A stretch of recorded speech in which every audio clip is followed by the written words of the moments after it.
Yeah, but I mean, he was great actor, and In the Christmas one, wasn't he in that? yeah, the cab driver. Several things, yeah. I haven't seen him lately though. I don't know. I haven't been paying attention though. He might have been doing something. Yeah, you've been busy. You're always busy. Yeah, I'm a bit busy. Yeah. You got the other station. Your channel. I got 2 channels actually. 2 channels. Yeah, I got the rock station, and I also have Outlaw Country. Okay. Oh, you do that? That's mine. I had Steve Earle in a few weeks ago. Yeah. That was fun. Yeah, he's a legend on top of being great DJs. But the idea of the stations was to have people on who could tell stories first person. You know, that they actually were there. Yeah. Yeah. So the more musicians and people like that I could hire, the Like better. real stuff. Yeah, it made it more interesting. I thought. Than, hearing stories from somebody else. Tell the stories that you were there for. Yeah. No, he had some good old druggy stories and all the rest of it, and getting sober. Yeah. There's a positive to it. Yeah. And he's a good player. He played a couple of songs. No, he's a talented cat. Yeah. He really.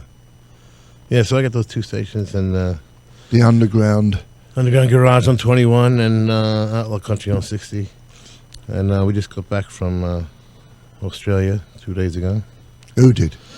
Disciples of Soul, my band. You were playing there? Okay. Yeah. And you got a new album? Yeah. Summer of Sorcery. Summer of Sorcery. Yeah. You're going to like this one, I'm telling you. That's great, man. And did you record all this in the East Coast? Yeah, in my studio in Renegade. Half my office is a studio. Oh, okay. And the nice thing is, it's the only time in my life I've ever done 2 records in a row with the same band.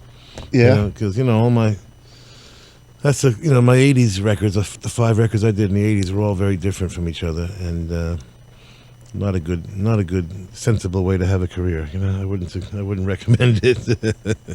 Do you find it hard to write songs? Easy?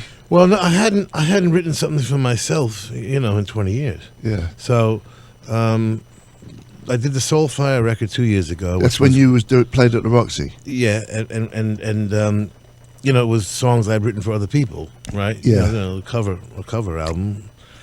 And then jumped on the tour, and we've been touring now for 2 years. So about a year in, started to get some ideas again, and wrote most of the record at the end of the Soulfire tour, and then a couple of weeks at home.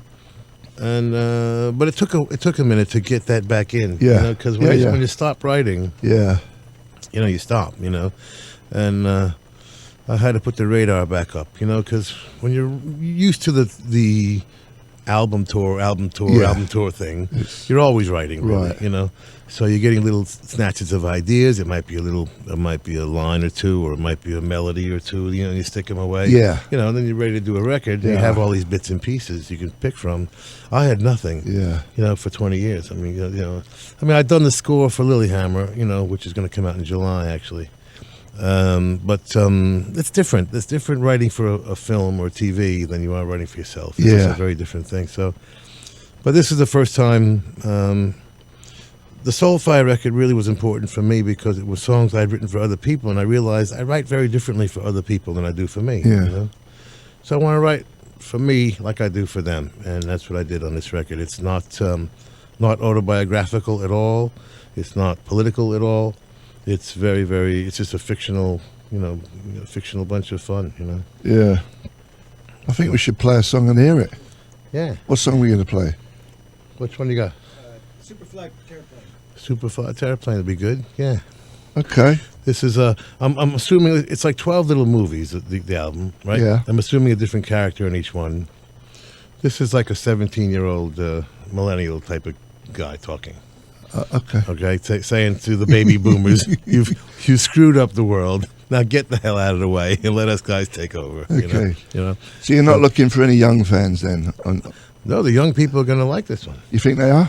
Yeah, they're going to say, baby boomers, go drop dead already. Oh, us, the old farts. Yeah. Okay. Yeah, get us out of the way and let them do it right. Let them fix everything. I love a baby boom. I mean, I love millennials when they look at you. They just look at you with disdain. Yeah, and with good reason. Yeah. Look at what a mess we made. You know? Well, every it's the same. It's the same cycle, though. I know, but You know what I we mean? were the ones From that we were supposed to fix it, though. Remember, we were the ones who were supposed to fix it. Yeah. I mean, my generation was you know. You probably got a pass on it, but a little bit older, when you get to me, we were supposed to fix it, Yeah. and we didn't. You know? Hey, what are you gonna do? Take it away. He's got a soprano suit on today. You're listening to Jonesy's Jukebox on KLOS. Excuse me. With my guest, little Stevie Van Zandt. You're Italian, right? Mm-hmm. How comes you got that last name? That's not an Italian name. No, it's Dutch. My father adopted me. My mother remarried when I was young, 7 years old, and my new father, adopted me and gave me his name, which was Dutch Van Zandt. Oh, okay. I'm 100% Italian. Yeah. Yeah. I was always wondered. That definitely didn't sound like a... No. I thought it was Sweden. That's why you was doing that show in Sweden. No way. Norway, I mean. That's what I said. It's close. That sounded good, that track. Thank you, man. That's for all the young people. That's it. That's the millennial. This is what we left you. Yeah. This is what we left you. New album. That track was called Superfly Terraplane. Mm-hmm. And it's from the new album Summer of Sorcery. Out now. Well, I like the way you say it. I should have you do a commercial for me. Well, it will be tomorrow soon. Yeah. In Australia, I think it's out now. That little island next to Australia. Oh, man. So you got a gig at the Saban. the Saban.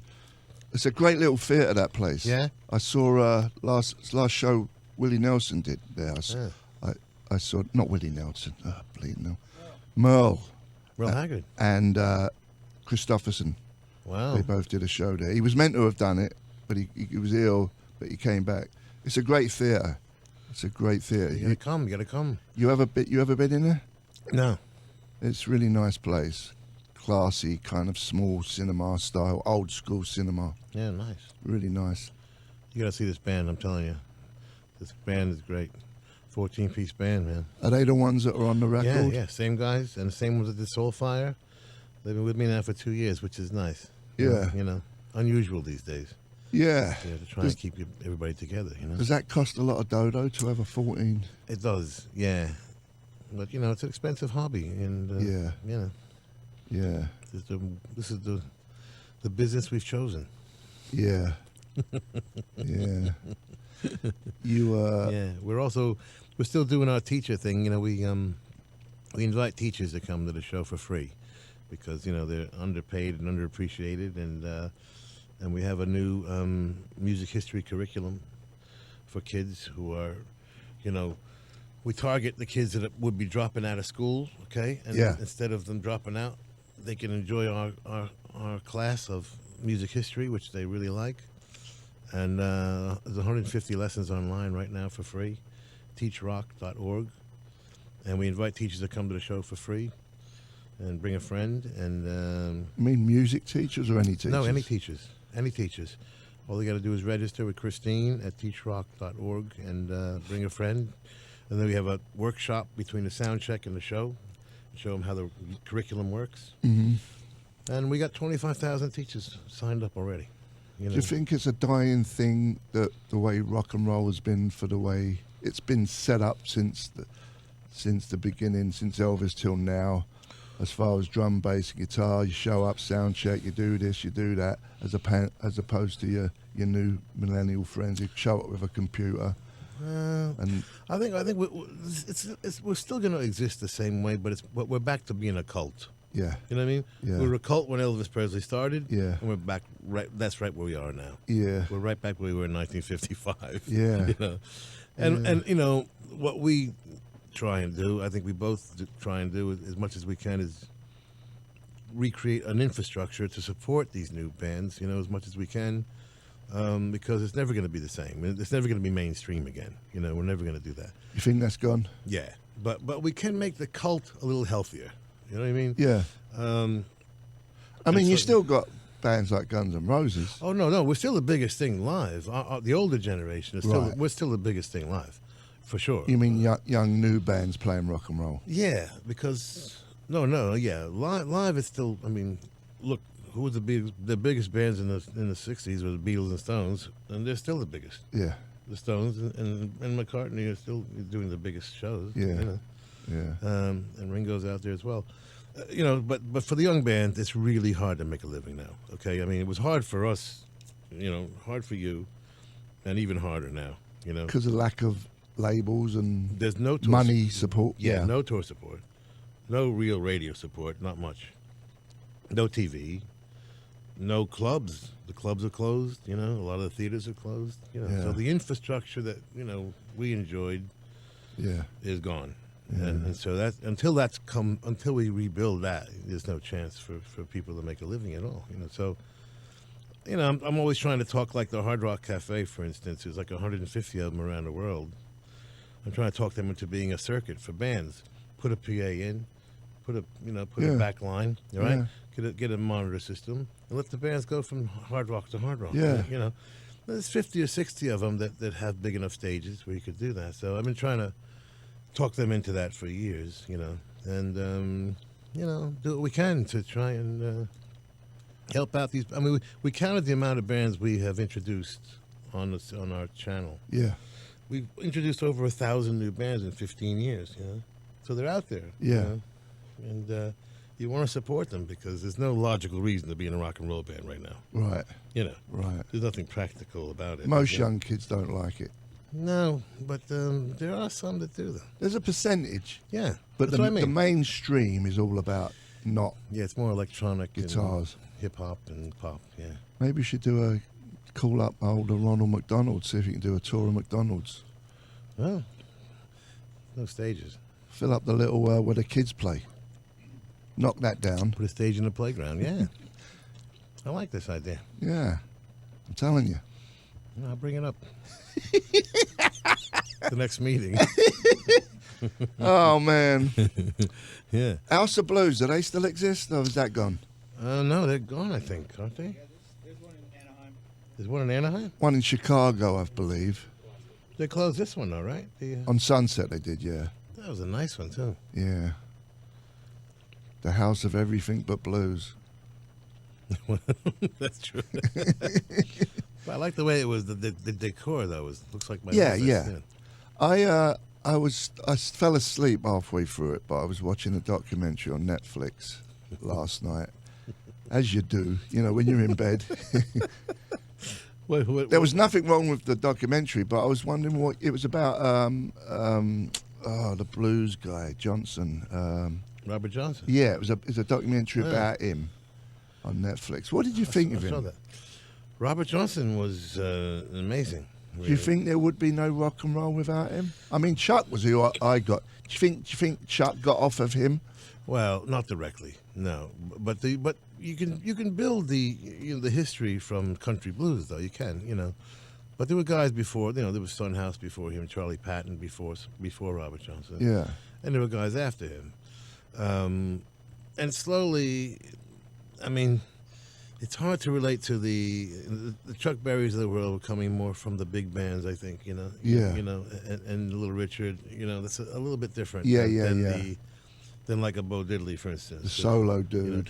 Yeah, I mean, you could trace Bo Diddley more directly to the blues. I think what Chuck Berry and Little Richard and Fats Domino and those guys are coming more from the big band era, I think. More up tempo You know, as well. Yeah, a little bit different. But yeah, I mean, Did you rate him as an artist? Robert Johnson. Yeah, Oh no, very important. yeah, Very important. Great writer, and his famous story because he was a kid hanging around, right? Son House and Charlie Patton Yeah. and those guys. yeah, And he wasn't very good.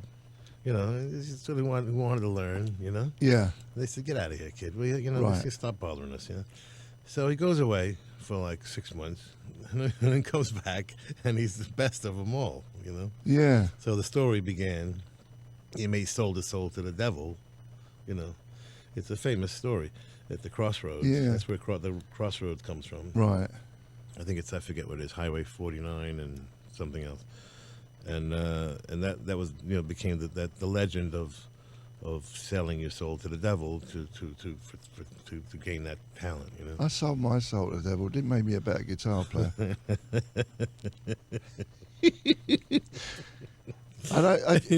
It's kind of like one of them Jesus stories, really, isn't it? He parted the waves, or he's sold his soul to the devil. Now he's a great guitar player. Yeah, it's similar. You think it's just mythological? Of course, yeah. Yeah, I mean, most likely. I don't know. Yeah. You wonder sometimes. I mean, The stories. There's nothing like a good story, though. Yeah. You know what I mean? Yeah, I mean, sometimes you wonder. I mean, the Rolling Stones. They only got together a year or two before they started working. I mean, yeah. Their rise was, as opposed to the Beatles. Yeah. Who were together in '57. We didn't meet them until '64. You had them a year earlier in England, but they put 5-6 years in before they broke. Yeah. Stones, maybe a year or two. That was it. You know what I mean? So you wonder about what deal they made. do you think that the Beatles helped the Stones? The door was open from the Beatles? Definitely. Yeah. I mean, literally, because the Stones' first single, "Bomb," which was one of the very few bad records they ever did. Was it a cover song? Yeah, a Chuck Berry. The Belly while the rocking. No, that was great. I'll think of it in a second. It just wasn't very good. Yeah. So their first record died, and Andrew Oldham, the manager, comes out of rehearsal. Yeah. This is true. He sold his soul to the devil, and all of a sudden they were famous. He may have. He catches Paul and John coming out of a cab, and they're drunk from this thing. And they said, "Yeah, what's the matter, Andrew?" And they knew Andrew because he had worked some publicity for them early on. And he said, "What's up, Andrew?" And he said, "Oh man, we're getting nowhere. The first single really died, and we're having trouble figuring out what to do next." And they went back with Andrew to rehearsal, and they gave him the next single, which I'm not going to think of now. I want to be your man. I want to be your man. I want to be your man. Original? Yeah, they had written it and finished writing. They finished writing it at the Stones rehearsal. Right. Gave it to him. They ended up they would record it with Ringo for the next album. Yeah. But then the Stones come back to the BBC or whatever it was, and now they have a Beatles song, and they had to play them because the Beatles were breaking so big. Yeah. So they literally helped the Stones make it. I mean, that was in addition to breaking down the basic wall of rock and roll. Yeah. Being on, because it was tough in England. You had the Pirates, Radio Caroline playing a much more important role. BBC didn't like rock and roll. They didn't want nothing to do with it. Yeah. No. So you had Radio Luxembourg. I don't know if when you were a kid, right? And that was they play like 30 seconds of a song or 60 seconds of a song before they got sussed out where it was coming from. It was weird. So then so you had to depend on the pirate ships, which really didn't happen until a bit later. 65, 66, 67 in there, Well, all the youngsters were hip to them radio stations. Yeah. But you had a tough time where we didn't, We had great radio from the 50s, Alan Freed always pushed rock and roll. Yeah, I mean, great radio. Yeah. Right from the 50s, so it's different. But until the Radio Caroline came along and broadcast the British invasion back to Britain, who knows what would have happened. Yeah. It may never have reached America. I don't know. Yeah. But Dave Clark 5, he kind of made a big impact in America. Yeah, bigger than England. Yeah. For some reason, his records, we consider them very important.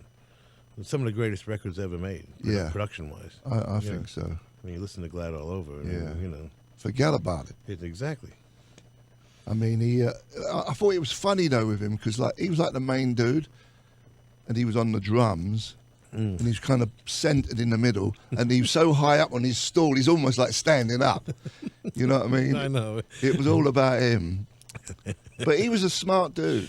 Very. He was a smart dude. He weren't an idiot like the rest of us. Yeah. He had some brains, you know. No, he owned his own masters, and, Yeah. and so did Andrew Oldham. Andrew Oldham owned the Stones Yeah. as well. Did he? Yeah. It was only those two, and of course Joe Meek. You know. Yeah. He had his own. Not too many others. Did you see that movie, Yeah. Telstar? Yeah. It's hilarious, isn't it? Yeah. It's so good. Yeah. I wish they would have spent a little more time showing his genius. Stuff. Yeah. You know what I mean? They Yeah. kind of stayed on the scandalous Yeah. stuff. Yeah. But he really was a genius. I mean, Back then, people weren't turning knobs like they were, like he was. It was all guys in white suits yeah. and yeah. pipes. Yeah, You know. Yeah, he's Well, in you his, can't do that. that's right. He was just the opposite. He's in his kitchen Yeah. taking, forks and knives out of the drawer and making noises with it. Yeah. You know. If you haven't seen it, it's a movie. I always promote it. I promoted it a few weeks ago. Telstar. Yeah. You can rent it or buy it on iTunes. The Joe Meek story. What are we going to play? Another song from the album? Yeah. I guess we are. Yeah, Love Again? Love Again. You're listening to Jonesy's Jukebox and KLOS with my guest Stevie Van Zandt. And he's got a new album out, and it's his band, Little Stephen and the Disciple of Soul. They're playing Saturday at the Saban. Lord Fauntleroy. What's it called? Saban Theatre. Sabon. It's on Wilshire. It's just east of La Cienega. That wasn't confusing. Take it away, son. Eric Clapton, please. The vocal. You're listening to Jonesy's Jukebox and KLOS. That was Cream, Crossroads. That was the Devil's Ultima, whatever they call it. And before that, we had Little Stephen and the Disciple of Souls. Love Again, beautiful track Thank you, baby. from your new album. Yeah. From your new album, Summer of Sorcery. I love the way you say that. We got to record this. I'm thinking I'll make a commercial out of this guy. I'm telling you right now. Telling you. I love it. I love it. Yeah, but man, are they playing their asses off on that song? Oh my God, Jack Bruce. Did you ever see them back in the You know, day? I didn't in the day because I stood outside. I couldn't get into the Cafe Go-Go on Bleecker Street. You know, they're playing a club, and I couldn't get in, so I watched it from outside. And then I saw the reunion. You know, which you know. How long after was the reunion? When they Quite a ways. I mean, it was, I don't know, what named this 10 years ago, you know. But yeah. It was never a bit, the same. It was a bit, no, well, it wasn't the same. I mean, yours is the only reunion I can remember that actually did not disappoint, Yeah. you know. Yeah. Seriously. Well, I think that's because we didn't play many shows originally. We only did Yeah. about 50 shows, to be honest with you, the first time around. And I'm so glad I caught your, You saw us at the Winterland? No, Roseland. Roseland. Yeah, 96. one of the great shows of all time, I'm telling you. Thank you. Really, I'm not saying that because I'm here. It was fantastic, and I don't know. I told you this last time I was here, but I came backstage and begged you guys to stay together, but no way. Well, we did to the end of the tour. Which was a miracle, right? We actually did 100 shows. Oh wow, 100 shows. wow! I wish you stayed together. I wanted to commit suicide at the end. Yeah, that's what I figured. Which is crazy because there was nothing really happening. Bands are so funny, man. There's nothing really happening. It's all a lot of mental stuff. You know, and you build up. I don't know. It's just like it's an old marriage.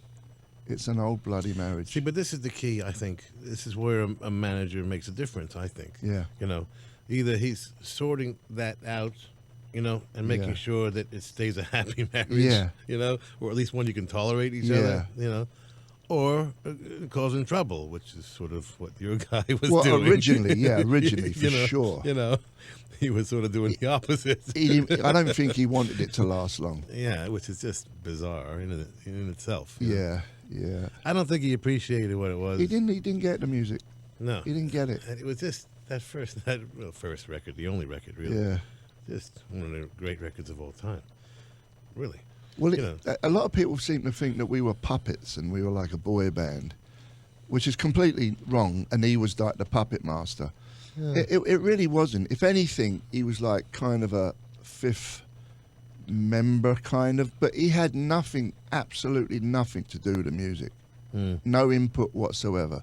And I love saying that because I like to straighten that out, because he perceives that it was him doing everything. Well, no, I think most of the public who were around at the time recognized that he was sort of the marketing guy. You know? Yeah. You know, I don't think anybody thought he was producing the records or anything. But he was brilliant in that way. Yeah. But he really didn't appreciate the fact that it should have stayed together. It turned out to be fantastic music. Yeah. But that reunion, with the original bass player, Glenn Matlock. Glenn Matlock, amazing. It was amazing that there was not the least bit. After all, how many years was that? 20. 20 years in between. Yeah. You would have thought, well, it can't be what you remember. Yeah. But it was better. They were actually the tightness of the band and the weight and the sound was actually a lot better than originally. Yeah. It was kind of sloppy originally because I'd only been playing a year originally. Yeah, right. Did that get filmed? Did that tour get filmed or anything? There is the Budokan filmed it. We did 3 nights at the Budokan with proper cameras, and there's a few of them like where it was filmed properly. Yeah, we did an album for it good. too, The Filth and the Fury, from various shows. Oh, okay. But the only trouble is with that is it's good, but it's all like the third, second show that we recorded. By the time you saw us in New York, we were cooking. You know what I mean? But it's still a decent album, The Filth and the Fury. Maybe we'll play a track from it off you, if you're interested. Yeah. What we doing now? We duking? We playing? Got one more song and then we're saying goodbye. Oh, we done? you're out of here. What do you want to hear off your album? Let's do. Should we do A World of Our Own? World of Our Own. This is kind of like a tribute to the girl groups, which I love.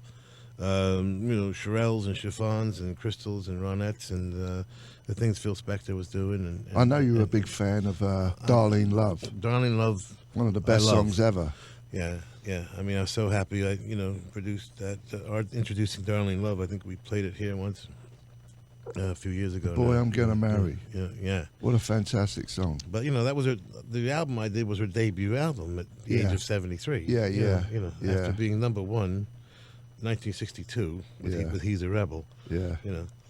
So I mean, talk about anticipation. That thing was, and that she's still the best. Anyway, I love that whole thing. And you like that scene? I like that sound and that innocence of the girl group thing. That Just reminds me of New York. Yeah. Like on a brownstone. It is that. Like Lou Reed reminds me of New York. Yeah. Sunday morning. Yeah. I just image myself walking down the street in New York. Yeah, I agree with you. And the Shirelles was very much that. Just anyway, it was a bit of a tribute to that sound and that thing. So this is Little Steven, A World of Our Own. Mm-hmm. You're listening to Jonesy's Jukebox on CalOS. That was beautiful, man. Thanks, baby. Thank you. Do you like that when you hear it? You're happy with it? Yeah, I'm very happy with this album. It's a real artistic breakthrough for me because it's really different for me. Yeah. Like I say, instead of the kind of songs I would usually write for other people. Yeah. I'm doing it myself for once.